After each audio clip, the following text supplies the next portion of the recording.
찬송가 384장입니다.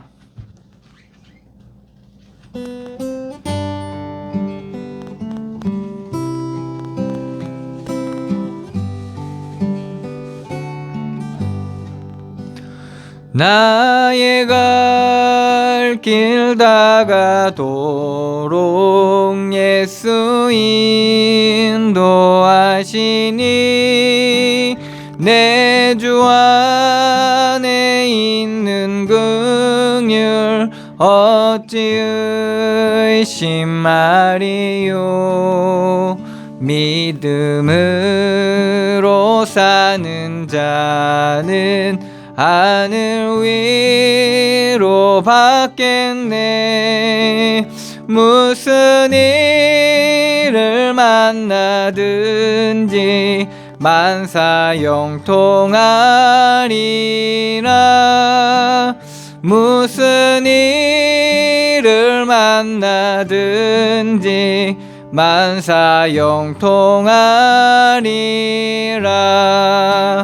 나의 갈 길 다가도록 예수 인도하시니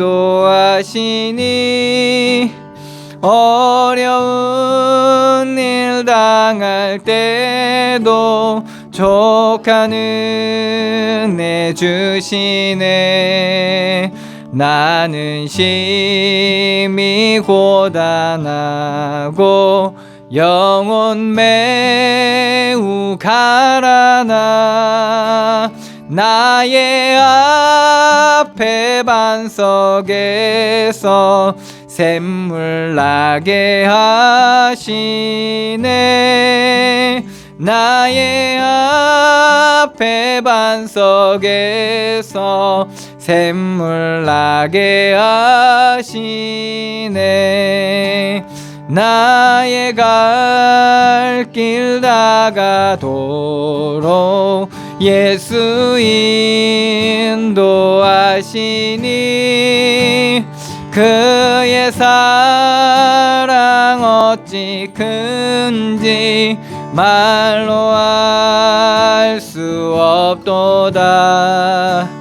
성령 감화 받은 영혼 하늘 날아갈 때에 영영 부를 나의 찬송 예수 인도하셨네.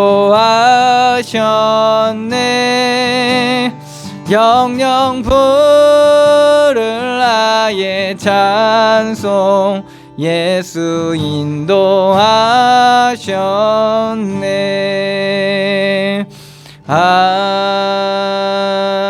아멘. 아멘.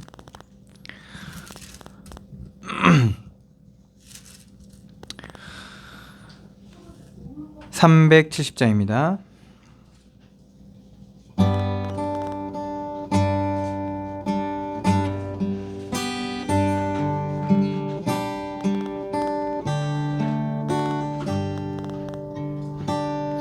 주 안에 있는 나에게 딴 근심이 있으랴.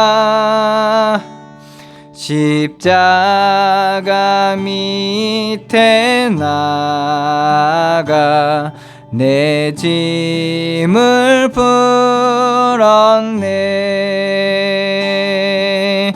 주님을 찬송하면서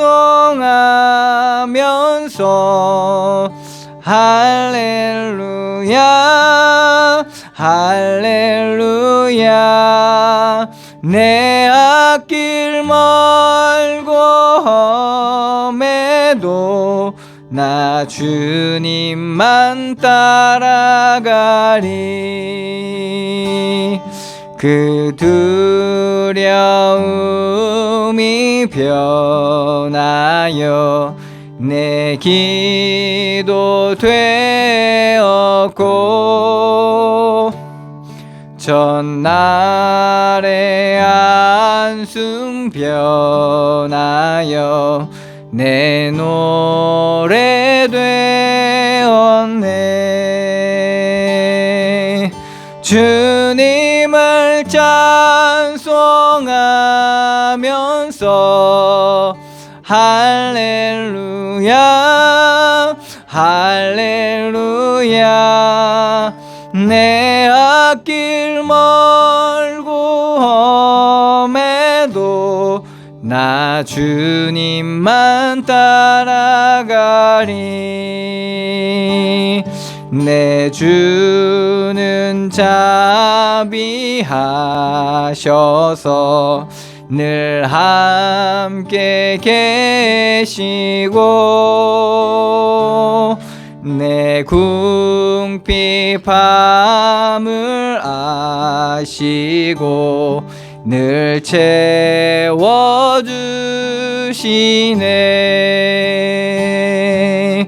주님을 찬송하면서 할렐루야 할렐루야.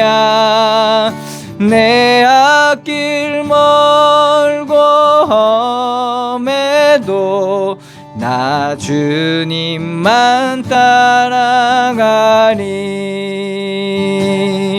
내 주와 맺은 언약은 영불변하시니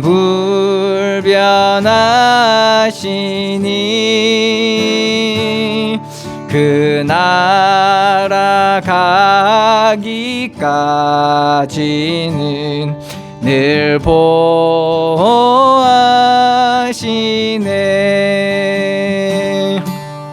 주님을 찬송하면서 할렐루야 할렐루야. 내 앞길 멀고 험해도 나 주님만 따라가리. 4절입니다. 내 주와 맺은 언약은 영불변하시니 그 나라 가기까지는 늘 보호하시네.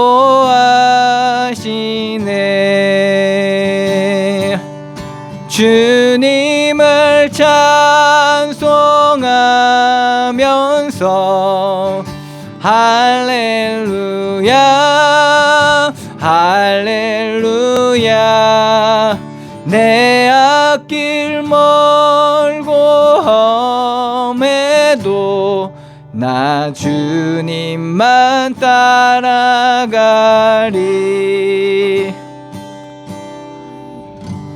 아멘.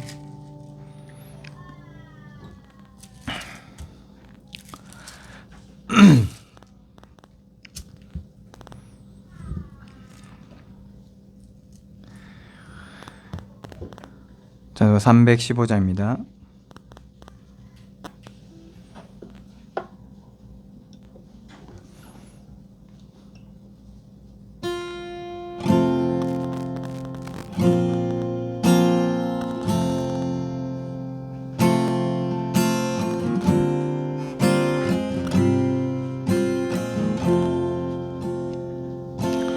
내 주 되신 주를 참 사랑하고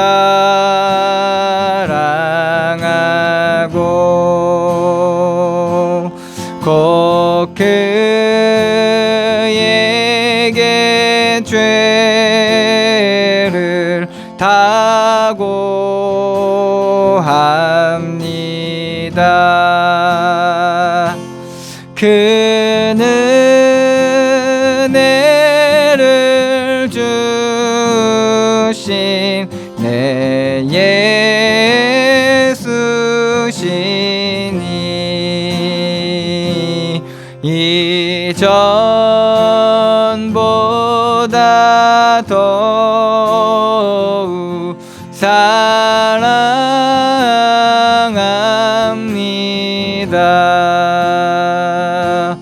주 날 사랑하사 구하시려고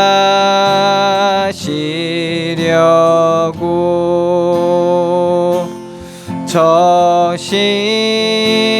십자가 고난 당하셨도다. 그 가시관 쓰신 내 주 배우니 이전보다 더욱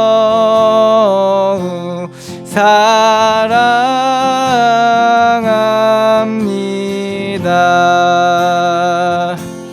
내 평생에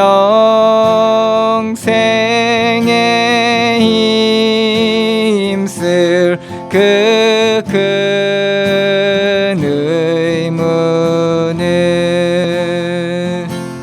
주 예수의 덕을 늘 기림이라.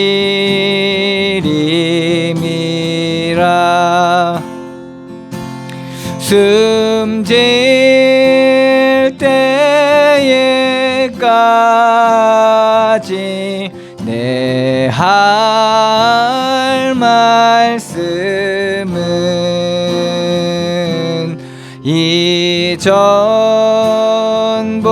이전보다 더욱 사랑합니다.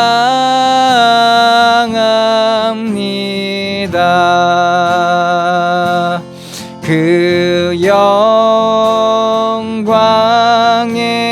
나라 나 들어가서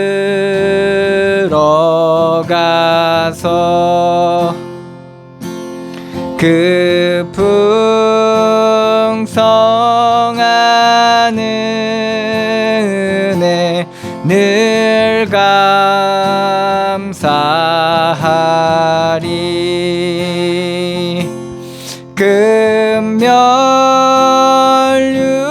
금면류관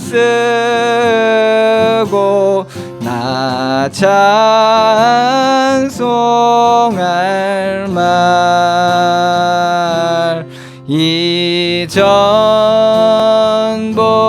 이전보다 더욱 사랑합니다.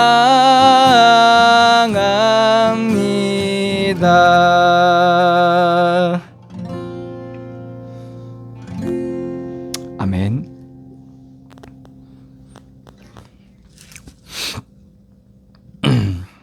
(246장입니다)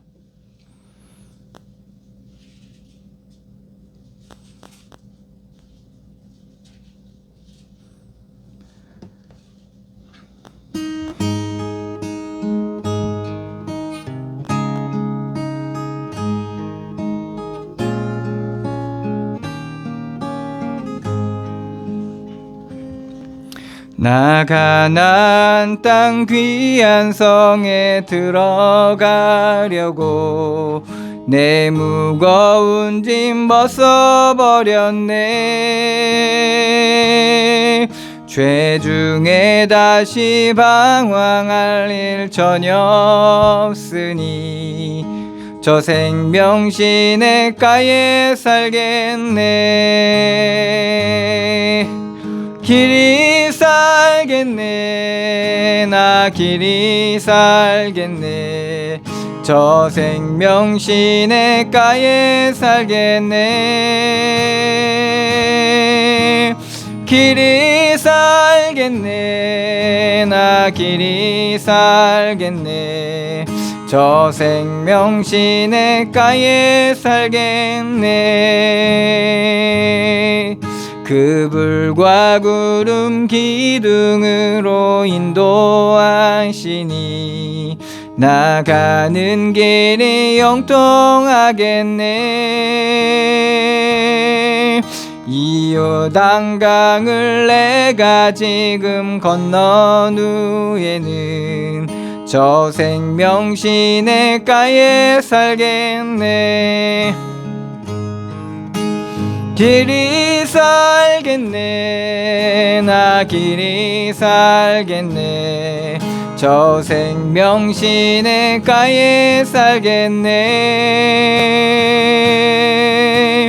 길이 살겠네. 나 길이 살겠네. 저 생명 시냇가에 살겠네. 내 주린 영혼 만나로서 먹여주시니 그 양식 내게 생명 되겠네. 이후로 생명 양식 주와 함께 먹으며 저 생명 시냇가에 살겠네. 길이 살겠네. 나 길이 살겠네. 저 생명 시냇가에 살겠네. 길이 살겠네. 나 길이 살겠네. 저 생명 시냇가에 살겠네. 아멘.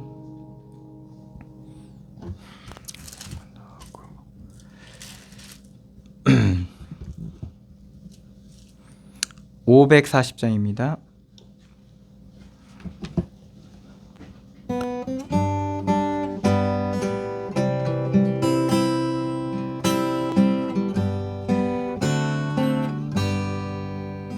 주의 음성을 내가 들으니 사랑한단 말일세. 믿는 마음으로 주께 가오니 나를 영접하소서. 내가 매일 십자가 앞에 더 가까이 가오니 구세주의 흘린 보배 피로써 나를 정케 하소서. 주여 넓으신 은혜 베푸사 나를 받아주시고 나의 품은 뜻 주의 뜻같이 되게 하여 주소서.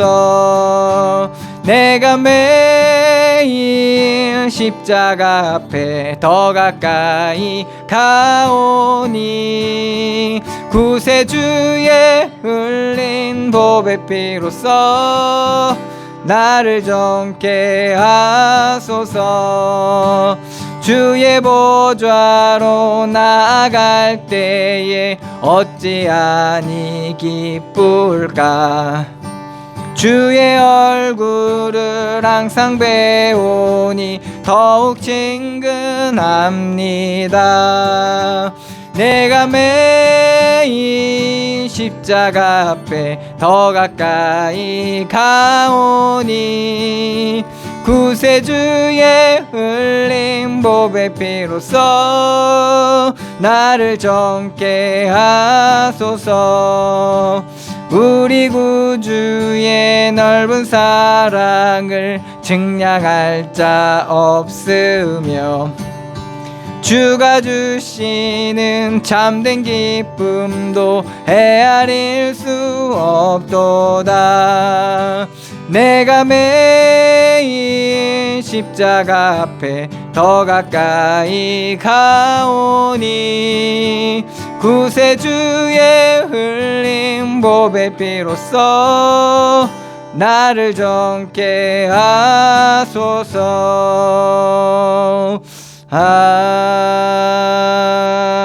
아멘. 기도하겠습니다. 하나님, 은혜를 감사드립니다.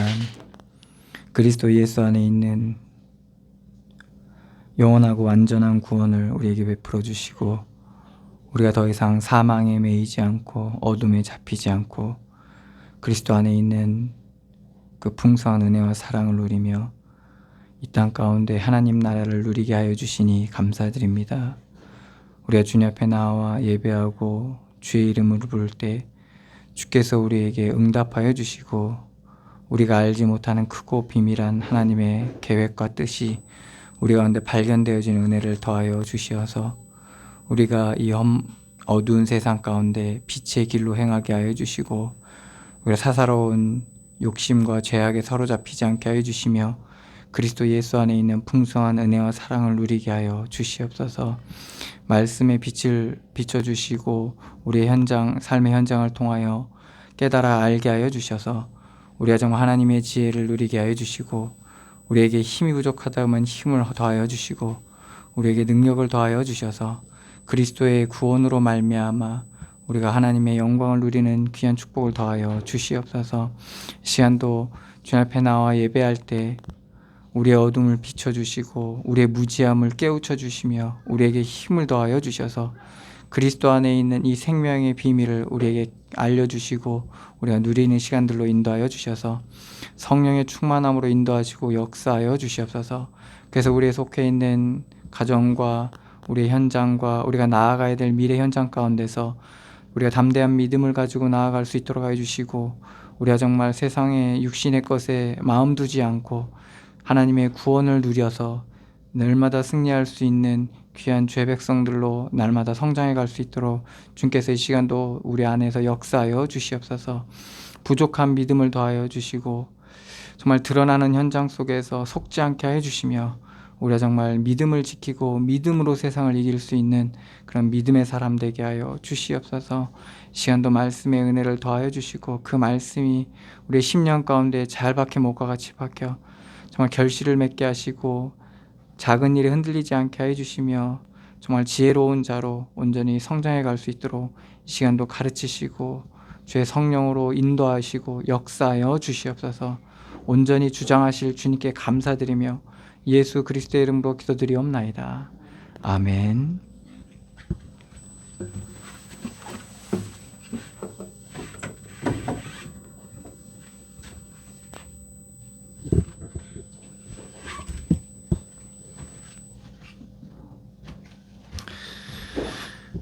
하나님의 말씀은 잠언서 24장입니다.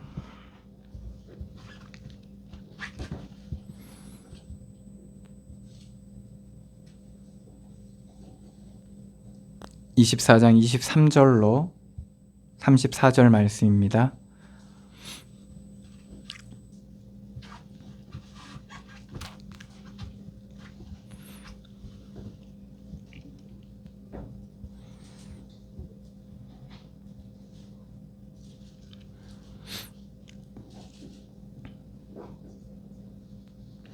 제가 봉독해 드리겠습니다. 이것도 지혜로운 자들의 말씀이라. 재판할 때에 낯을 보아 주는 것이 옳지 못하니라. 악인에게 내가 옳다 하는 자는 백성에게 저주를 받을 것이요 국민에게 미움을 받으려니와 오직 그를 견책하는 자는 기쁨을 얻을 것이요 또 좋은 복을 받으리라. 적당한 말로 대답함은 입맞춤과 같으니라.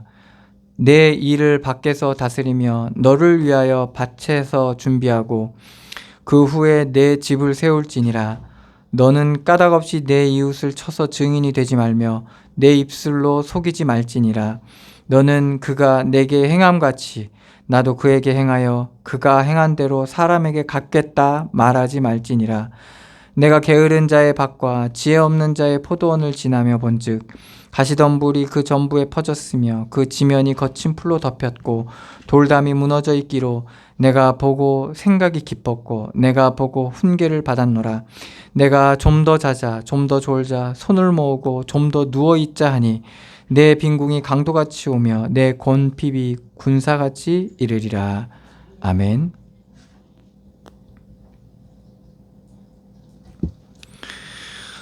우리 인생에는 원인 그리고 그 원인으로 인해서 일어나는 결과 이렇게 진행되죠. 그래서 뭐든지 원인이 있고 그 원인의 결과가 이르게 됩니다. 그래서 사람들은 그 원인을 파악하려는데 주력을 하죠. 그래서 어떤 사람이 신호를 위반하고 갔기 때문에 그것이 사람의 또 다른 사람과 또 다른 사고를 일으켰다. 이렇게 원인과 결과를 이렇게 파악을 하죠. 이런 경우는 쉽게 우리가 알 수 있는 경우죠. 그래서 그 원인과 결과를 쉽게 우리가 파악할 수 있어서 단순하게 그렇게 볼 수 있습니다. 그런데 이제 좀 더 복잡한 것에 들어가면 우리가 알 수 없는 원인이 이제 나오게 됩니다. 얼마 전에 그 자동차 그 급발진으로 인해서 사고가 한 건 있었거든요. 할머니가 자기 손주를 데리고 가다가 차가 갑자기 쓰지 않고 고속으로 간 거예요. 그래서 이 할머니는 차를 멈추려고 어떻게든 노력했는데 결국에는 사고가 나서 그 할머니도 많이 다쳤지만은 그 손주가 이제 죽었죠. 그래서 이게 그것도 너무 원통하고 속상한데 이 급발진에 대한 원인을 밝히지 못하면 이제 이 할머니가 벌을 받습니다. 왜 그러냐면 이제 그 고의는 아닌데 어쨌든 이 사고로 인해서 생명을 잃었기 때문에 그러니까 이 할머니가 이제 그래서 이제 경찰에 가서 수사받는 출두하는 그런 장면이 뉴스에 나오는데 너무 이제 원통하더라고요. 그래서 이제 그 블랙박스 유튜버 있잖아요. 한문철이라는 분이 그분이 이제 막 그 당시에 있었던 자료들 있잖아요. 차나 주변에 있는 여러 가지 블랙박스 영상들을 이제 모집을 해가지고 이렇게 사람들이 이제 이게 집단 지성을 이용하는 거죠. 그래서 이제 이것이 그 할머니의 운전 과속으로 인한 사망이 아니라 급발진 혹 자동차의 결함으로 인한 사고다라는 걸 이제 밝히려고 하고 있는데 영상을 잠깐 봤거든요. 차가 날아가더라고요. 예, 끔찍하게 날아가더라고요. 그래서 이 할머니 그 아내의 할머니가 이 아이를 걱정하는 그 말과 어떡하노 우리 막 이러면서 그 어쨌든 살리려고 하는 그런 급박함들, 그 처절함들이 이제 그런 것들이 나와 있던데 참 안타깝더라고요. 근데 이게 원인을 밝히지 않으면 이게 그게 안 돼요. 그 할머니는 또 조사받아야 되고 따른 벌을 받아야 될 수도 있어요. 어쨌든 그런 건데 그러니까 이런 육신적인 일이지만 이 원인이 밝히기 힘든 것. 이럴 때 우리는 참 많이 힘들죠. 그리고 그랬을 때 참 답답합니다. 그런데 가장 원인을 밝히기 힘든 일이 바로 사람 안에 일어나는 일입니다. 사람과 사람 사이에 일어나는 일, 그리고 아주 미묘함. 얼마 전에 유명했던 영화가 있죠. 그 친구를 막 여러 번 찔러 죽여가지고 이제 잔인하게 찔러 죽여가지고 감옥에 갔는데 친구라는 영화가 있었거든요. 지금 어린 친구들은 잘 모르지만 좀 나이 드신 분들은 굉장히 유명했던 곽경택 감독의 그게 이제 한 가지 진짜 사건을 가지고 이제 영화를 만든 건데 자기 친구 고등학교 때 친구를 고등학교 때가 아니라 중학교 때인가? 그렇죠. 중고 이렇게 넘어갔으니까 친구가 있었는데 그 시다바리처럼 데리고 다니는 친구가 있었는데 그 친구를 이제 30번 넘게 찔러 죽인 거예요. 그러니까 그걸 한 거죠. 교사를 한 거죠. 살인 교사를 한 거죠.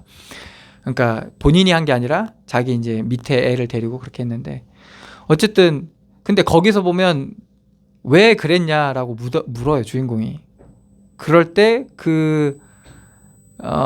이제 찔러 죽인 그 교사한 그 유호성이잖아요. 그 나쁜 놈이. 어쨌든 뭐라고 합니까? 쪽팔려서 되겠냐 말이죠. 건달이 쪽팔려서 되니까 쪽팔려서 이제 친구를 그렇게 죽인 거죠. 그러니까 이게 원인으로 보기엔 너무 어이가 없잖아요. 그죠? 약간의 말하자면 그 자존심을 건드렸는데 그게 사람을 그렇게 죽일 만한 그거였냐 이거죠. 자존심이 약간 상했어. 그런데 그것 때문에 사람을 30번을 찔러 죽인 거죠. 이게 원인에 비해 결과가 너무 끔찍하잖아요. 그죠? 그러니까 이런 일들이 사람들 가운데는 너무나도 많고 이제 정말 끔찍했던 일들이 이제 미국에 있었는데 공중전화에서 전화를 하고 있었어요. 한 아주머니가. 근데 뒤에 한 남자가 있었거든. 근데 이 아주머니가 통화가 좀 더 길어졌어요. 열받아가 이 아줌마를 잔인하게 죽여요. 이게 살인범이었거든. 그 뒤에 기다리고 있었는데 약간 짜증나가지고. 근데 너무 잔인하게 죽여놓고 뭐라고 하냐 자기는 누구의 마음도 상하게 하고 싶지 않다고. 누구도 아프게 하고 싶지 않은 게 사실 제 마음이라고. 너무 천사 같은 얘기를 하는 거예요. 그러니까 이해할 수 없는. 그렇게 사람을, 그러니까 이게 건드려지니까 미친 사람 그 이상의 광기가 사람들에게서 나오는 거죠. 이게 우리 그래서 이제 옛 속담에 10길 물 속은 알아도 한 길 사람 속은 모르겠다라고 얘기하는 게 그런데 그만큼 이렇게 그 사람까지는 알겠는데 그 사람이 이렇게 행동할 수밖에 없었던 그 원인을 사람들이 밝히기는 너무나도 힘들어요. 그래서 이제 뭐 심리학자들, 정신과 뭐 이런 사람들이 그걸 이제 밝히려고 여러 가지 연구를 하고 막 철학가들, 사상가들이 인간에 대해서 많은 얘기를 하고 그렇지만은 결국에는 뭐 현상에 대한 얘기는 다 해요. 뭐 사람이 이렇게 행동한다 그러면 그거는 무슨 병이다. 혹은 뭐 어떻게 뭐 어떤 물질이 뇌의 어떤 부분이 과다하게 분출돼서 그런 행동을 한다. 뭐 이런 거는 다 얘기하는데 좀 더 구체적인 원인에 대해서는 얘기를 못 하고 있거든요. 그게 바로 성경에 나와 있는 부분입니다. 바로 영적인 존재라는 거죠. 사람이 영적인 존재인데 하나님의 성경 보면 하나님의 형상대로 지음받았다라고 나와 있죠. 그래서 하나님의 형상대로 지음받은 그 인간이 하나님과 함께 있을 때 비로소 이제 만족할 수 있게 되는데 죄라는 것이 결국에는 사람들에게 들어오면서부터 그때부터 사람들한테 이러한 여러 가지 문제들이 들어오기 시작하는 거예요. 그래서 성경은 고통을 크게 더한다라고 증거하고 있고 더 수고하게 된다라고 얘기하고 있습니다. 그리고 부끄러운 걸, 수치스러운 거를 그때부터 알게 되고 하나님을 피하게 되고 이러한 그리고 책임을 전가하게 되는 거예요. 남을 탓하는 게 되는 거죠. 이러한 말하자면 전에 없었던 그러한 모습들이 사람들에게서 나타나기 시작합니다. 그러다 보니까 이제 사실은 성경은 그렇게 우리에게 얘기해 주는 거죠. 사실은 영적 가람, 그러니까 영적 무지, 영적인 문제, 이 문제로 인해서 인간들의 문제가 시작됐다는 거죠. 그래서 이 땅에서 답을 찾기라는 사실 답이 없습니다. 사실은 답이 없어요. 정의란 무엇인가라는 그 강의를 그러니까 책을 쓴 사람인데 그 내용이 뭐냐? 기차가 지금 가고 있는데 한쪽에는 5명 있어요. 그러니까 이 기차가 멈춰지지 않아요. 그래서 어쨌든 이 기차를 멈추려면 이제 어쨌든 이 기차 가야 되는데 한쪽에서는 5명 인부가 작업하고 있고 한쪽에서는 1명이 찾기를 거닐고 있는 거예요. 그 운전대를 내가 잡고 있어요. 그러면 여러분들은 어디를 선택하는 게 정의라고 생각하세요? 분명히 5명보다 1명 죽이는 게 낫죠, 그죠? 그러니까 1명으로 틀겠죠. 근데 그 1명이 아버지야. 그럼 어떻게 할 거예요? 그러면 그래도 가족이라니까 살려야지. 그럼 5명. 그러니까 이게 뭐가 보통 대부분의 사람들은 객관적으로 봤을 때 많은 희생보다 한 사람 희생이 낫다라고 생각해서 한 사람을 죽이는 게 그러니까 내가 선택권이 내가 있는 거죠. 정의라고 생각하거든. 근데 또 이게 케이스에 따라서 아주 이게 어디로 가든 이건 뭐예요? 다 살인이거든요. 이게 정의에 대한 모순을 얘기한 건데 그러니까 사람들은 가치관에 따라서 그리고 입장 따라서 조건 따라서 환경에 따라서 각자의 정의가 있는 거예요. 근데 그 정의와 정의가 충돌을 하게 되는 거예요. 그러다 보니까 결국에는 폐허가 돼요. 전쟁이 그렇거든요. 전쟁이 그래요. 그래서 지금 우크라이나하고 러시아하고 전쟁하고 있잖아요. 두 나라 다 같이 피해를 받고 있어요. 도대체 무엇을 위한 전쟁이고 무슨 이득을 보겠다고 하는 건지 모르는데 결국에는 이기려고 들었던 러시아나 그죠? 그 결국에는 아무것도 다 잃은 거밖에 없어요. 잃은 거밖에 없는. 물론 그 두 나라의 전쟁으로 해서 전 세계가 다 타격을 받고 있지만 공멸이라고 하죠. 공멸. 그러니까 마귀가 제일 원하는 게 뭡니까? 공멸. 다 같이 망하는 거죠. 근데 사람들은 옳음에 대해서 옳음의 그 기준을 가지고 여러 가지 행동을 하고 선택을 하죠. 그렇지만은 우리가 구원받지 않으면 사실은, 그리고 이 땅에는요 사실은 선악과 세상이기 때문에 이게 어쩔 수가 없어요. 그래서 여기서 구원받아야지만이 우리가 구원을 얻을 수 있는 겁니다. 그래서 예수님의 십자가를 통해서도 우리가 확인할 수가 있잖아요. 각자의 정의를 가지고 예수님을 십자가에 못 박습니다. 각자의 정의를. 종교인들은 예수님이 신성 못 오겠다, 성전을 허물라고 했고, 그리고 그 안식일을 더럽혔고, 여러 가지 이유를 들어가지고 당연히 죽여야 되는 정의를 세우거든요. 정치인들은 예수님을 놓아줘 버리면 폭동이 일어나서 정치력을 상실하게 되니까, 그러니까 그 무리들에게 이것도 불법이거든, 사실 옳지 않은 건데 그 잘못된 결정을 합니다. 그래서 본디오 빌라도 왔다 갔다 하면서 결국 예수님을 군중에게 던져주면서 누구를 풀어줍니까? 살인자를 풀어줍니다. 그게 정의가 돼버린 거예요. 예수님 십자가에 못 박는 그 과정 속에서. 그러니까 예수님은 그때 알게 된 거예요.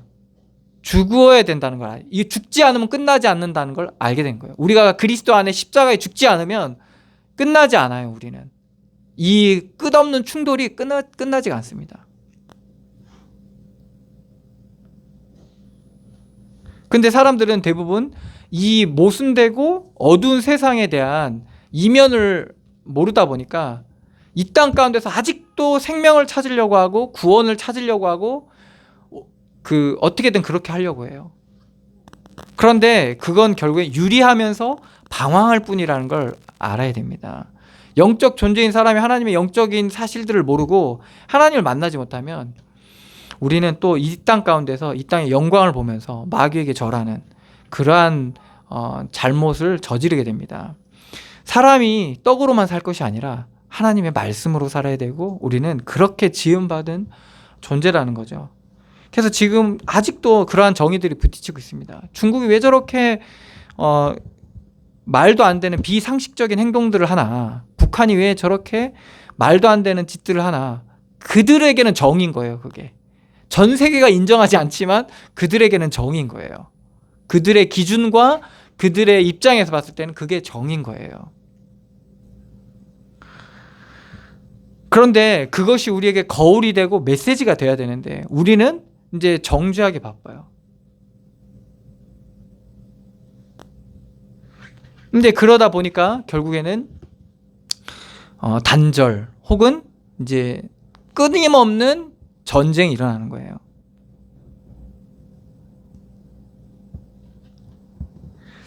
지금 또 유튜브에서 막 뉴스에 나오는 게 또 핫한 게 뭐냐면, 이제 그 글로리라는 그 드라마가 있었죠. 시리즈가 있었잖아요. 그걸로 인해서 그래서 학폭의 실제 인물이 있다. 그래가지고 이제 그 학폭 피해자 초중고대를 대학은 아니고 초중고를 이제 계속 끊임없이 그 놀림을 받은 애가 있었던 거예요. 그 여자분인데 이제 이분을 괴롭혔던 무리들이 있었어. 이 사람들의 신상이 공개된 거예요. 그래서 그 표예림이라는 분인데 이 표예림을 괴롭혔던 그 애들의 신상을 공개했어. 근데 이제 표예림은 이렇게 각서를 썼다고 하대. 얘네들에 대한 익명을 보장해주고 뭐 얘기 안 하겠다고 각서를 썼기 때문에 그 표예림이라는 사람은 하면 안 돼서 표예림 친구인가 하여튼 표예림 종창생인가 이렇게 유튜브에 그 사이트를 열어가지고 그 표예림을 괴롭혔던 친구들 지금 뭐 하고 있는지, 어떤 사람은 이제 공무원이고 어떤 사람은 뭐 미용사고, 그러니까 막 이게 막 누구 학생 때 사진, 지금 사진을 그리고 뭐 하고 있는지를 박제를 해버린 거예요. 그래서 이것 때문에 지금 난리가 났었거든요. 근데 이 친구들이 더 이제 글로리하고 참 이렇게 매치되는 게, 잘못했다고 하지 않고 이제 오히려 내가 너 얘기하면 다시 내가 너한테 법적으로 묻겠다, 책임 묻겠다, 뭐 명예훼손 이런 걸로. 그러니까 더 말하자면 이제 강하게 나가는 거죠. 그러면서 너만 어렸냐, 나도 어렸다, 뭐 이러면서 이제 오히려 이제 더 뻔뻔스럽게 받아치는 거죠. 여러분들 그런 모습 보면서 어떻게 하세요? 저건 그냥 잡아 촉쳐야 된다, 이렇게 여러분들 생각하시겠죠. 근데 여러분도 그럴 수 있어요. 그게 어디서 시작되는 줄 알았어요? 아우, 나 쟤 싫어에서부터 시작되는 거예요. 내가 쟤 싫어부터 시작하는 거예요. 그럼 이제 싫은 마음이 왔잖아요. 뭐라 했어요? 이제 싫으니까 싫다고 얘기를 하는 거예요. 이제 그게 사실은 시작인 거예요. 그 별거 아닌 것이 어떻게 되냐? 그 아이, 그 친구, 그 애들 속에 이제 박히는 거예요. 그러면서부터 그게 뭐냐? 정죄의 이제 무서움이거든요. 그게 악한 거예요. 그게 거뭉은 먹구름 같은 거예요. 그 악함이 이제 말하자면 내 안에도 생기고 그 안에도 생기는 거예요. 그러니까 어떻게 됩니까? 어두우면 여러분 어떻게 안 보이잖아요. 무관심. 내 알바노. 내 알바 아니라는 거죠. 그러등등 말등, 어쩔 TV 뭐 이러면서 그러잖아요, 사람들이. 그게 뭐냐, 어쩔래, 관심 없다는 거죠. 그게 뭐냐면 이제 어두움 가운데 있는 사람들이 그렇게 어두워지는 거예요. 그러다 보니까 자기가 지금 하는 게 어떠한 고통이 되는지, 어떠한 문제가 되는지에 대한 그 무서움을 모르는 거예요. 근데 성경은 뭐라고 얘기했냐? 그것이 다시 되돌아와요, 자기한테. 반드시. 그러니까 표혜림을 본 사람들이 저 사람, 표혜림을 괴롭힌 사람 나쁜 사람이다라고 보면 똑같은 사람이 되는 거예요. 그 표혜림을 괴롭혔던 사람하고 똑같은 사람이 되는 거예요. 그걸 보면서 자기를 봐야 되거든, 사실.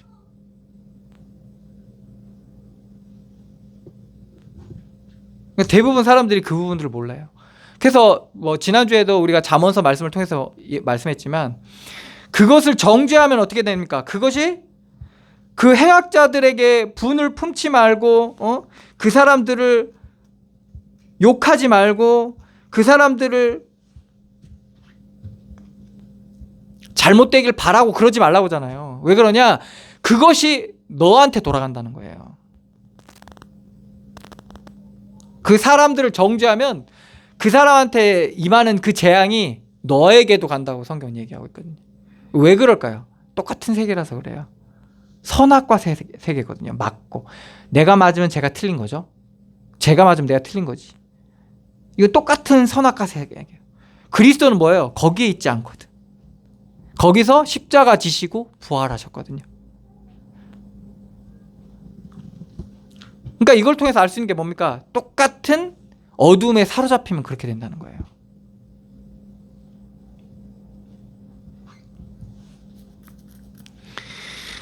오늘 말씀에 보면요, 이것도 지혜로운 자들의 말씀이라 재판할 때 낯을 보아주는 것이 옳지 못하니라. 재판할 때 이 사람들이 얼굴을 봐준다는 거예요. 낯을 보아준다는 거죠. 그러니까 선입견을 가지고 재판을 하는 거예요. 이게 진짜 무서운 거예요. 이게 많은 사람들이 여기에 많이 빠져요. 제가 보니까 싸가지 없고 버릇 없어. 그러니까 제가 범인이야. 이런 거 있잖아요. 그죠? 그러니까 말하는 거 보고 행동하는 거 보고 그 사람을 이미 편견을 가져버리고 판단을 해버리는 거죠. 이것이 좋지 못하니라. 옳지 않다는 거죠. 악인에게서 내가 옳다 하는 자는 백성에게 저주를 받을 것이요 국민에게 미움을 받으려니와. 죄인에게 의롭다라고 하는 사람을 얘기하는 거예요. 그런 사람들은 죄인에게 의롭다고 하는 사람은 저주를 받게 된다는 거죠. 지금 우리가 아까도 잠깐 쉬는 시간 얘기했지만 지금 난리잖아요. 국회가 이게 전당대회가 아니라 쩐당대회였다. 돈을 너무 많이 뿌려가지고 그게 너무나도 확실한 게 많아가지고 막 정말 말이 많아요. 이게 뭐냐면 옳지 않은 일인데 이 일들을 그냥 이렇게 행한 거예요. 그것이 결국에는 드러나 버린 거예요. 지금 일어나는 모든 사건들 있잖아요. 야나 여나 일어나는 그 악행들이나 잘못된 것들, 이런 것들이 드러나는 게 뭐냐면 하나님이 드러내시는 거예요. 그 사람들은 몰라. 더 속였어야 되는데. 아니요. 어떻게 여러분들 드러난 줄 알잖아요. 대장동 사태가 어떻게 드러난 줄 알잖아요. 아무도 몰랐어요. 아무도 몰랐는데 자기들끼리 돈 주고받다가 나 왜 돈 조금 줘 열받아가지고 녹취록을 풀어버린 거예요. 열받아서 내가 돈 들 받아가지고 지네들끼리 지안에서 얘기 안 했으면 아무도 몰랐어요. 그냥 끝났어. 대장동 뭐 위례 뭐 한두 군데가 아니에요. 지금 그 의혹이 있는데. 그리고 뭐 돈 주고받은 게 너무 많아요 지금. 그래도 요번까지 이렇게 드러난 게 속일 수 없이 다 드러나 버리는 거죠.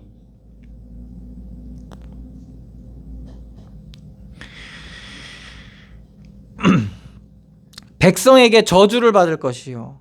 그러니까 사람들이 옳은 말이 나옵니까? 안 나오죠. 국민에게 미움을 받으려니와. 그러니까 미움을 받게 되는 거죠. 그러니까 그러면 보세요. 이렇게 문제가 일어났잖아요. 그러면 잘못되면 잘못됐다고 얘기하면 되잖아. 그런데 같은 당 사람이야. 같은 당 사람. 그러니까 얘기를 안 해. 대표적인 게 그 박원순이 이제 몇 년 동안 그 밑에 그 여직원을 성적으로 희롱하고 막 이래가지고 이제 그게 들통이 났잖아요. 그래서 이제 그것 때문에 자살했잖아요. 수치스러워서 자살했는데 그 여자에 대해서 그 뭐라고 얘기했냐면 이제 여성 위원들이 저거 돈 때문에 그런 거 아니냐 뭐 이런 식으로 말하자면 오히려 전에는 이제 그 다른 무슨 관련 비슷한 일만 일어나도 막 그 미투 사건 이러면 막 기를 쓰고 막 여자 편을 들어주던 분들이 갑자기 여자를 이상하게 보는. 그러니까 이게 케이스 바이 케이스라고 우리 편이 문제가 있을 때는 감싸주고 남의 편 할 때는 아주 맹렬히 공격하고 이런 모습이 드러나 버리면 사람들이 어떻게 봅니까? 이중적으로 보이잖아요. 신뢰를 잃게 되는 거거든요. 그러니까 오늘 말씀처럼 국민에게 미움을 받으려니와. 그러니까 그 다음부터 여성의 뭐 인권 뭐 이렇게 얘기해도 전혀 진실되게 안 들리는 거야. 아, 저 사람들은 자기 편을 위한 여성이구나. 남의 편에게는 그게 없구나. 그게 없구나. 그러니까 이게 너무나도 사람이 이중적으로 보이는 거죠. 그러니까 그렇게 하지 마라 이런 거죠. 미움을 받으려니와 오직 그를 견책하는 자는 기쁨을 얻을 것이요 또 좋은 복을 받으리라. 그러니까 옳은 걸 옳다, 그른 걸 그르다라고 얘기할 때 그나마 이제 기쁨을 얻고 복을 받는다는 말이에요. 옳은 걸 옳다고 얘기하고 그른 걸 그르다고 얘기해야 돼요. 나에게도 똑같아요. 내가 드러났을 때, 지적됐을 때 인정하는 거죠.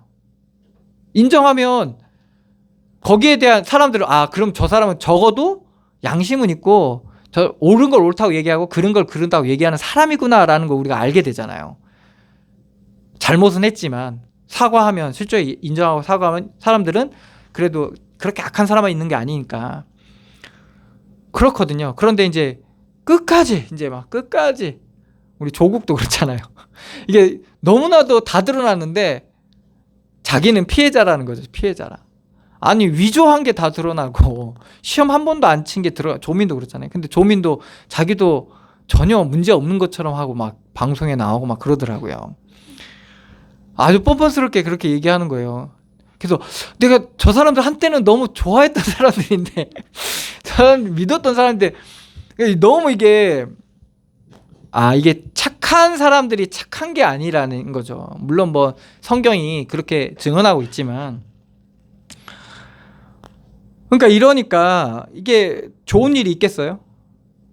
그러니까 무엇을 얘기해도 물론 자기를 지지하고 자기를 옹호하는 사람들한테야 뭐 그 옹호하는 사람들이야 그 사람들이야 뭘 하든 지지하겠지만 정말 객관적으로 보는 사람들한테는 더 이상 설득력을 잃게 된다는 말이죠.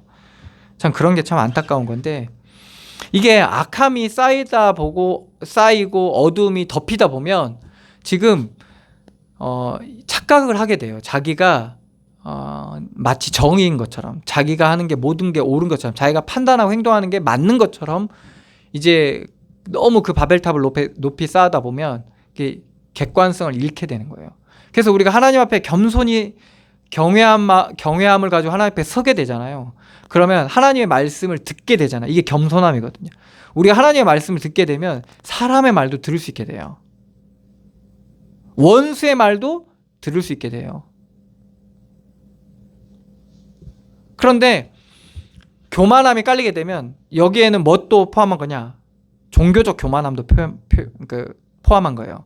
그렇게 돼버리면 말을 못 듣게 돼요. 사람의 말도 못 듣지만 하나님의 말씀도 자기가 원하는 말씀만 듣기 싫은 건 거절을 합니다. 이제 이게 영적 교만함인 거거든요. 그런 사람은 정말 답이 없어요. 그러니까 하나님께서 끊임없이 그 어둠을 비추시는 거예요. 비추셔서 갈급하게 하시고 연약하게 하셔가지고 하나님은 어떻게든 옳고 바른 길로, 복된 길로 인도해 가시는 겁니다. 그래서 우리가 그 부르심에 응답하고 주의 이름을 부르고 따라가게 되면 하나님께서 우리를 구원해 주시는 거예요. 그러니까 하나님은 그러한 은혜를 우리에게 주고 계신 거죠.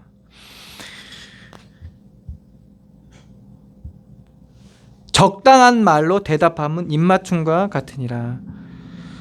적당한 말이라는 것은 바른 말을 얘기하는 겁니다. 바른 말을 해주는 그것이 입맞춤과 같으니라. 그러니까 사람들의 기쁨, 호통, 존경, 존중, 경외함, 이게 입맞춤이라, 이게 입맞춤과 같으니라라는 말이 이런 뜻을 포함하고 있는데, 이 당시 사람들의 인사가 이제 입맞춤이거든요. 입맞춤으로 인사했는데, 그게 상대방을 존중하고 존경하고 이제 그러한 표현인데, 그걸 뭘로 얘기하냐? 적당한 말로 대답함. 다른 성경에는 바른 말을 해주는 것이 진정한 우정이다라고 이제 다른 성경에 이렇게 표현했죠. 그러니까 우리는 진정한 우정은 뭐랍니까? 얘편 들어주는 거예요. 응? 만약에 이제 은희가 얘기하면 은희가 잘못된 말을 하는데도 은희 편 들어주는 거예요. 이게 우정이라고 생각해요. 근데 성경은 그렇게 얘기하지 않아요. 만약에 잘못된 말을 하면 은하 그거 잘못됐어 라고 얘기해 주는 게 진짜 진정한 우정이라고 얘기하는 거예요. 근데 대부분 사람들은 그렇게 바른 말을 해주면 어때요? 싫거든요. 그리고 그 사람을 싫어하게 됩니다. 왜 그럴까요? 하나님의 하나님이 하신 일로 보지 않기 때문에 그런 거예요. 그 사람이 말하는 것조차도 하나님이 하신 일 속에 보면 그 말이 들려지게 되는데 그냥 개가 말하는 것처럼 들려오는 거예요. 그러니까 하나님이 하신 일로 인정하지 않으니까 네가 뭔데 이제 이렇게 되는 거죠. 그러다 보니까 우리가 많은 은혜를 놓치게 되고 하나님의 가르침을 또 우리가 못 받게 되는 부분이 있습니다.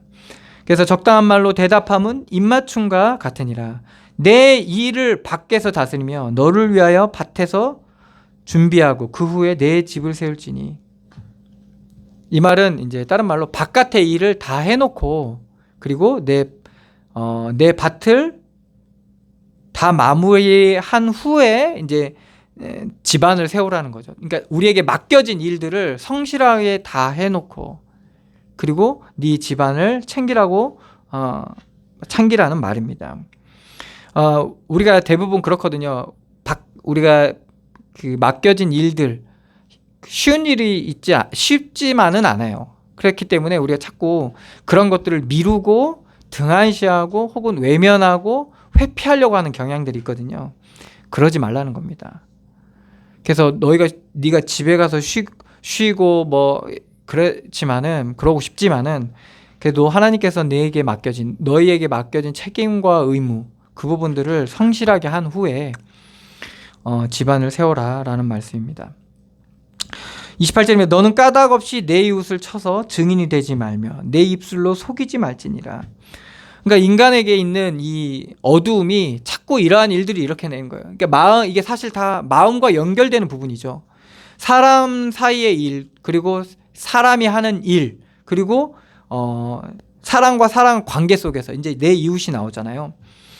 아무 이유 없이 내 이웃에게 불리한 얘기를 하지 말라는 말입니다. 그리고 속이지 말라는 거죠. 왜 불리한 말을 하고 속이는 말을 할까요? 이웃이 마음에 안 드니까 그렇겠죠. 그죠? 그럼 이웃이라는 말은 또 다른 표현이 뭡니까? 잘 알다는 거죠. 잘 안다는 거죠.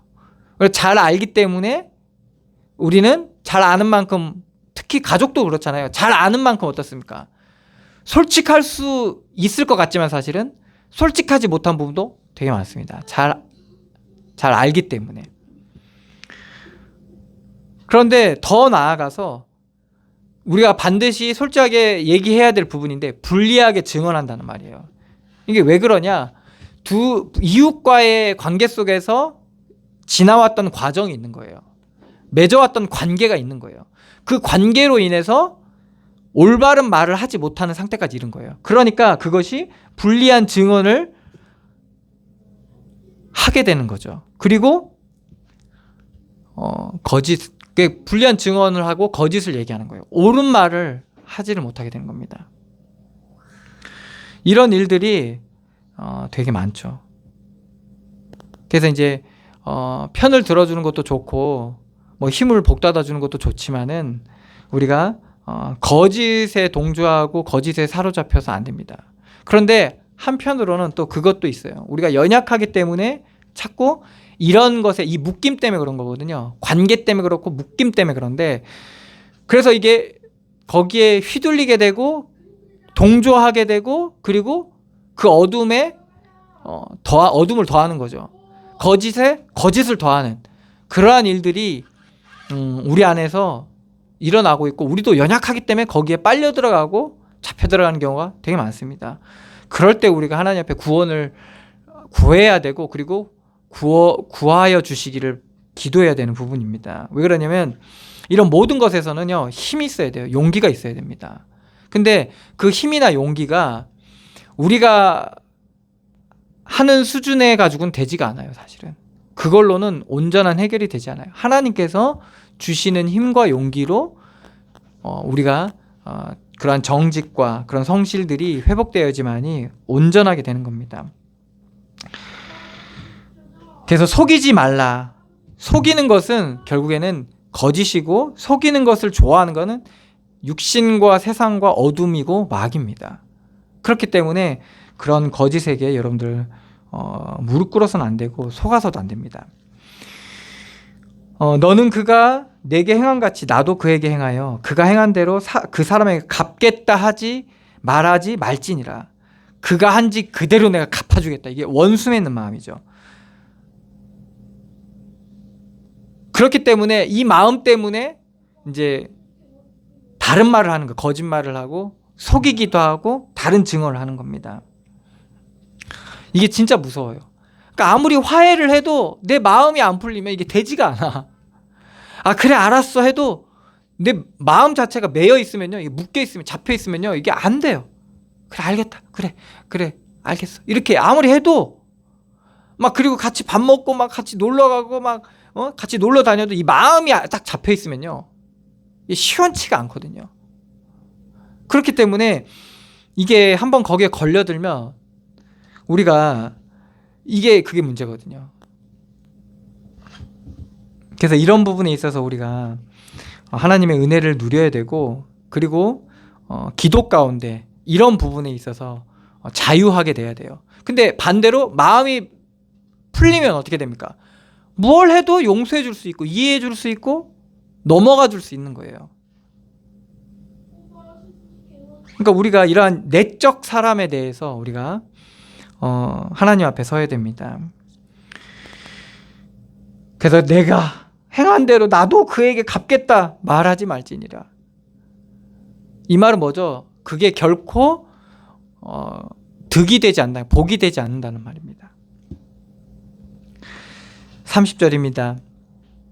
내가 게으른 자의 밭과 지혜 없는 자의 포도원을 지나며 본즉 가시덤불이 그 전부에 퍼졌으며 그 지면에 거친 풀로 덮였고 돌담이 무너져 있기로 내가 보고 생각이 깊었고 내가 보고 훈계를 받았노라. 내가 좀 더 자자 좀 더 졸자 손을 모으고 좀 더 누워있자 하니 내 빈궁이 강도같이 오며 내 곰핍이 군사같이 이르리라. 게으른 자, 여기서 보면 게으른 자의 밭과 지혜 없는 자의 밭, 지혜 없는 자의 포도원. 이제 게으르고 지혜 없는 자. 이제 여기서 말하는 지혜 없는 자는 이제 믿음 없는 거예요. 말하자면 믿음 없는 거죠. 그러니까 이 게으름과 지혜 없는 자의 밭을 보니까 이게 여러분들 우리의 삶이에요. 이 밭은 우리가 살아가는 터전이에요. 현장이거든요. 이 포도원도 맨 우리의 삶의 현장이에요. 물론 우리가 하는 일도 포함이지만 우리가 하는 일도 밭이고 포도원이지만 우리 인생도 밭이고 포도원인 거예요. 그런데 그 지혜 없이 그리고 게으름 속에서 그렇게 살아가게 되면 가시덤불이 그 전부에 퍼졌으며, 그러니까 이 밭에 어디 하나 싹이 제대로 나올 수가 없는 거예요. 왜 그렇겠어요? 온통 상처뿐이고 온통 비교하기 바쁘고 있고 없고 막 잘 되고 못 되고 막 되고 안 되고 막 온통 이거밖에 없는 거예요. 그러니까 이제 가시덤불이 다 덮인 거예요. 뭘 해도 비교하느라 막 정신을 못 차려. 뭘 해도 계산하느라 바쁜 거예요. 그러니까 있어도 찌르고 없으면 더 찌르고 돼도 찔리고 안 되면 더 찔리고.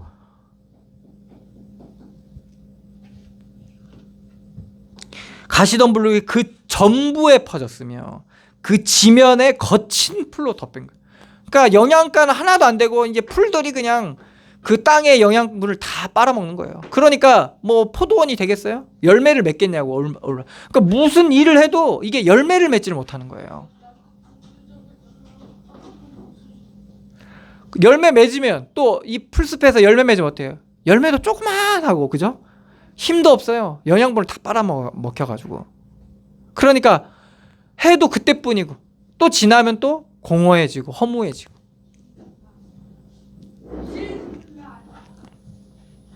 돌담이 무너져 있기로. 또 돌담은 어때? 또 돌담이 무슨 역할을 합니까? 이제 보호하는 역할을 하잖아요. 여러 가지 바람이나 그리고 여러 가지 그 짐승들이나 담을 쌓아놔서 그렇게 그 안에서 이렇게 키우면 좀 안전하게 되는데 돌담도 무너져 버리는 거예요. 그러니까 막 찌르면 찔리고 걸리면 걸리고 말을 못 해요.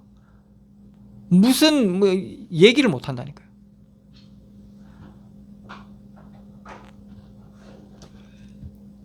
그것을 오늘 지혜자가 보니까 내가 보고 생각이 깊었고 내가 보고 훈계를 받았노라. 뭐라고 하냐? 내가 이걸 보니까 내가 살펴보고 곰곰이 생각해 보니까 내가 교훈을 얻었다. 이렇게 얘기하는 겁니다. 내가 좀 더 자자, 좀 더 졸자, 손을 모으고 좀 더 누워있자 하니. 그러니까 이 사람이 어떠한 과정을 갖는지 얘기하는 거예요. 하나님께서 맡겨주신 일에 대해서 불성실하게, 이 말은 뭐죠? 회피하고 그리고 등한시하고 무시하는 거죠. 그러니까 우리가 하나님의 하신 일 속에 우리 인생을 바라보게 되면요, 인내할 수 있게 돼요. 그리고 감내할 수 있게 돼요. 어떠한 시련이나 어떠한 고난이나 그리고 우리에 대한 맡겨진 일들에 대해서 이제 인내하고 감내하면서 우리가 그 길을 감사함으로 갈 수 있게 돼요. 그런데 하나님이 하신 일로 보여지지 않으면 어떻게 되냐? 고생할 필요 뭐 있어요? 편한 데를 계속 피해 다니는 거예요. 그래서 여기저기 계속 왔다 갔다 그 유리하면서 방황한다고 예수님 표현했죠. 그러니까 마음에 정함이 없어요. 바람에 나는 겨와 같이. 그래서 보면 오만한 자의 자리에 앉고, 이 오만함이 뭡니까? 막 살려주는 거죠. 잘한다 이러면서 마치 이렇게 죄인의 길에 그래 난 좀 속이면 어때? 그래 이렇게 원래 다 이렇게 하는 거야. 이제 그런 식으로 말하자면 그러면서 바람에 나는 겨와 같이 그런 길로 계속. 그게 뭐냐? 좀 더 자자, 좀 더 졸자, 손을 모으고 좀 더 누워있자라고 하는 그런 모습과 똑같은 거예요, 사실은. 그러니까 하나님의 의도와 상관없이 자꾸 하나님은 우리를 인도하여 가시는데 우리는 그것을 거부하고 거절하고 피하는 이런 이제 모습이, 요런 좀 더 자자, 좀 더 졸자, 좀 손을 모으고 좀 더 누워있자 하는 거죠. 그러니까 이렇게 과정을 가버리는 거예요. 그러니까 나중에는 어떻게 되냐? 내 빈궁이 강도같이 오며, 빈궁이 결핍이잖아요. 결핍. 그러니까 사람들이 그렇게 옮겨다니면서 막 성공했어. 근데도 빈궁한 거예요. 그런데도 사람들이 결핍, 뭔가 정말 없는 사람 같은 거예요. 제가 이제 조국 보면서 놀란 게 진짜 한 푼 한 푼을 다 챙겼더라고. 그러니까 정경심이 이제 조민 그 장학금도 그냥 이렇게, 그리고 학교에서 나오는 돈들이 있거든요. 그게 한 달에 한 학기에 백몇만 원 되는 것도 있고 뭐 몇십만 원 되는 것도 있더라고요. 그걸 다 챙겼더라고. 하나. 아니 장학금 안 받아도 되잖아요, 그죠? 근데 장학금을 주잖아. 그 부산 의전 대학원에서 이제 장학금 안 받아도 되는데 장학금도 받아서 챙기고. 아니 그거 가지고 조금 가난하면서 공부 잘하는 애들 좀 주면 되잖아요, 공부할 수 있도록. 근데 그것도 다 챙기고 이런 모습 보니까 아니 저렇게 재산이 50억도 넘는 분이 굳이 저럴 필요 있나. 이제 그런 모습들을 보면서 그게 사실은 가난한 사람들 모습이잖아요. 그게 가난한 사람들 모습이에요. 돈이 없어서 가난한 게 아니라 이 심령이 빈궁하다 보니까 계속 뭘 구하는 거야. 그러니까 사람들이 사람의 관심과 애정을 원하면요, 사람 어때요? 그럼 뭐 어렸을 때 사랑 못 받은 사람이 그렇다잖아요. 그렇게 많이 사랑받는데도 더 원하고 조금이라도 막 외면받으면 못 견디고. 이게 그 사람들이 이제 그걸 관종이라고 하잖아요. 어떻게든 막 이렇게 사람들한테 이제 자기를 드러내려고 하는 건데, 그게 뭐냐? 빈궁함이에요. 빈궁함이 어떻게 돼요? 강도같이 오고 곰핍이 군사같이 오른다는 말은 뭡니까? 강도는 갑작스럽게 오는 거예요. 갑작스럽게 강도가 덮치잖아요, 그죠? 군사같이 온다는 말은 뭡니까? 이게 그 강력함을 가지고 온다는 거예요. 그러니까 내가 지금 궁핍하지도 않고 빈곤하지도 않는데 이 심령이 공핍과 빈곤이 몰려오는데 이거를 막을 수가 없는 거예요.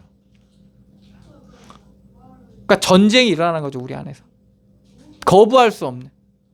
물론 육신적으로도 그렇지만 영적으로도 그렇다는 거예요. 그러니까 나중에는 뭡니까? 마음에 정함도 없고 갈급함이, 이 공허함이 이게 이루 말할 수가 없게 돼버리는 거예요. 무얼 해도 위로가 되지 않고 힘이 되지 않는 거죠. 왜 그럴까요? 이러한 과정을 겪어오다 보니까. 어디서 하나님의 은혜를 찾아요? 여러분도 그랬잖아요. 맨날 막 교회에서 살고 막 훈련받으러 다니고 막. 물론 그것도 과정 속에서 우리가 그걸 통해서 뭘 알게 된 겁니까? 하나님의 은혜 보니까 우리 집에 있는 거예요. 내 안에 있더라고. 예수님 말했잖아요. 야, 하나님의 나라는 여기 있다 저기 있다 할 것이 아니라 너희 안에 있느니라. 파랑새이기가 그렇잖아요. 파랑새 찾아 막 다녔는데 결국엔 파랑새가 어디 있어요?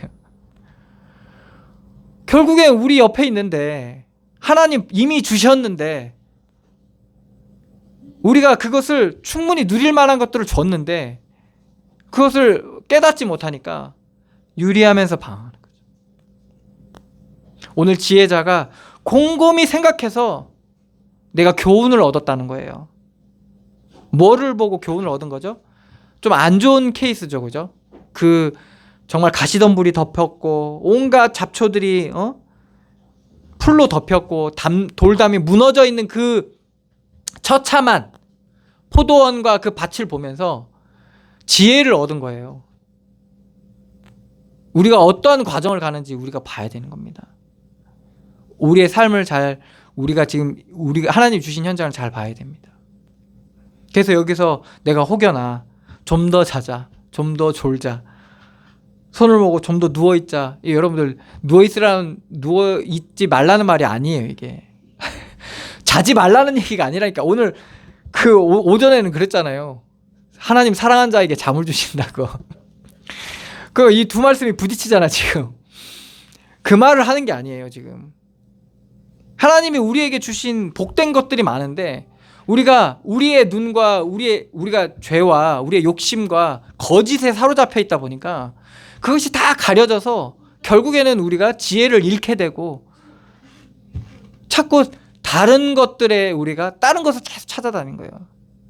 하나님이 맡겨주신 일이 있는데 그러다 보니까 점점 그 과정이 처음에 시작할 때는 좋았겠죠. 왜 그러냐면 이제 피했으니까 이쪽 갔다 저쪽 갔다 왔다 여기 갔다 저기 갔다 처음에 막 잠깐은 좋을 것 같아. 근데 또 여러분들 그렇게 과정 가다 보면 어떻게 돼요? 점점 힘을 잃게 돼요. 점점 매이게 되고 나중에 어떻게 돼요? 어느 곳에도 답이 없어요. 그래서 심한 사람은 자살하게 돼요. 최근에 문빈이라는 유명한 연예인 있잖아요. 젊은 아주 잘생기고 근데 자살했잖아요.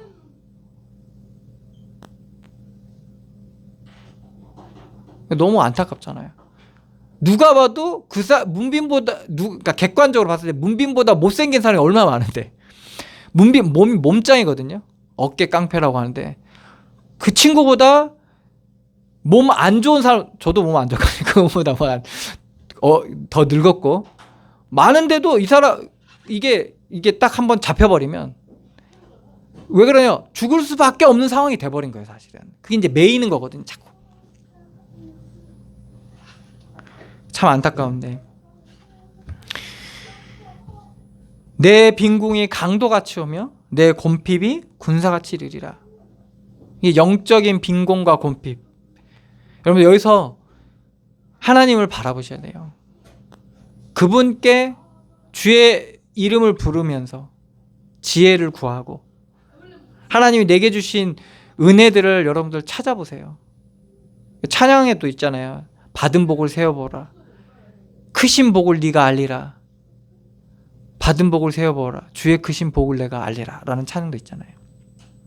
그래서 이러한 참된 복을 누리시면서 날마다 하나님을 찬양하시면서 승리하시기를 축원합니다.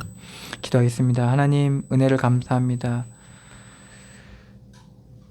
지혜의 말씀을 통하여 우리를 비추시고 하나님이 우리에게 주신 축복들을 발견하게 하시며 돌아보게 하시며 누릴 수 있는 은혜를 허락하여 주시니 감사드립니다. 우리의 어두운 눈을 밝혀주시고 우리 삶 가운데 일하시는, 함께 하시는 하나님의 일들을 우리가 발견하게 하시고 깨닫게 하여 주셔서 정말 하나님의 참된 지혜를 누리게 하여 주시고 우리의 연약함 가운데 하나님 은혜를 더하여 주셔서 새 힘을 부어주시고 그래서 맡겨진 우리의 현장을 통해 정말 하나님의 살아계심과 하나님의 우리에게 부어주시는 그 풍성한 은혜와 그 복을 우리가 누리게 하여 주시옵소서. 그래서 정말 이 현장 속에서 정말 하나님의 영광이 드러나게 하여 주시고 하나님의 나라가 임하게 하여 주시며 어둠이 물러가고 정말 하나님의 영광이 드러나는 귀한 축복을 더하여 주시옵소서. 우리의 마음과 생각과 뜻을 감찰하시는 주께서 지켜주시고 새롭게 하여 주셔서 겉사람은 날마다 후패하나 속사람은 새로워지는 그러한 은혜가 우리 가운데 넘치게 하여 주시옵소서. 인도하시고 역사하실 주님께 감사드리며 예수 그리스도의 이름으로 기도드리옵나이다. 아멘. 하늘에 계신 우리 아버지여, 이름이 거룩히 여김을 받으시오며 나라의 임하옵시며 뜻이 하늘에서 이룬 것 같이 땅에서도 이루어지이다. 오늘날 우리에게 일용할 양식을 주옵시고 우리가 우리에게 죄 지은 자를 사하여 준 것 같이 우리 죄를 사하여 주옵시고 우리를 시험에 들게 하지 마옵시고 다만 악에서 구하옵소서. 대개 나라와 권세와 영광의 아버지께 영원히 있사옵나이다. 아멘.